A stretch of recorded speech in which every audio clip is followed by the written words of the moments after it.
আলামিন কোন বেটা আছে দাও তো একদিন আগে আই বললো স্টেজের মধ্যে বই হয়েছে না? স্টেশন বই হয়েছে। আচ্ছা ঠিক আছে।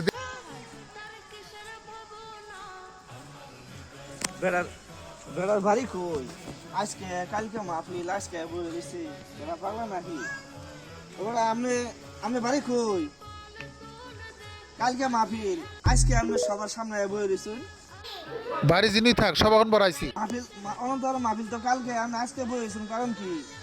কারণ আছে এই শীতের মধ্যে আপনি একলা বই থাকবেন কুয়াশা আপনি তাহলে কি বইলো? আরে ভাই আনে বুঝবেন না এই অনন্তপাড়া বেতমারি অনন্তপাড়া যেগুলা মাহফিল ওয়াজের মধ্যে ভালো ভালো বক্তা নিয়ে আহে ওয়াজ ভালো। আমি যদি এরা যেই বক্তা আনবো করে কইতাছে জিল্লুর রহমান জুনাইদি ফরজত আলী আশরাফি ওরা আইলে আমি যদি কালকে আহিয়ে যে স্টেজের সামনে জায়গা পাবো।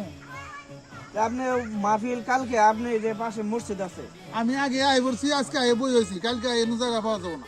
আপনি সকালে বোন এই যে সাইডে মসজিদ আছে মসজিদে ঘুমান শীতের রাত এনে একলা গেলা কষ্ট করবেন মসজিদে ঘুমান সকালে আহে না আপনি বলবেন রাইতে যদি মানুষ ভরে যান রাইতে মানুষ আয় বলবো না সকালে আপনি ফজর নামাজ পড়ে এনে বলবেন আজকে এই শীতের রাত একলা একলা আপনি তাহলে এটা কেমন হলো দেখেন না দুই এরা লোক নাই কালকে হইলো মাহফিল কালকে আইসি কে রে আমি জানি যে অনন্তপাড়ার মানুষ যেই বক্তা ভালো ভালো বক্তা নিয়ে আসে ওরা ভালো বক্তা আনে ওয়াজ ভালো গুরুত্বপূর্ণ কথা মানুষ বেশি যদি আমি কালকে আহি তাহলে তো স্টেজের সামনে জায়গা পাবো না।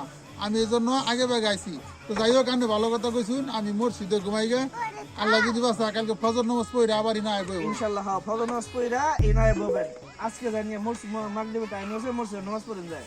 ঠিক আছে যাই নানুর কথা মানলাম আমি কালকে সকালে আবার আয় বই সকালে আমেন আপনার লাগে খাওয়া পানির ব্যবস্থা করতেছি নাস্তা পানির ব্যবস্থা করতেছি ইনশাআল্লাহ। ঠিক আছে। ও দয়াল আল্লাহ যারা সহায় তার কি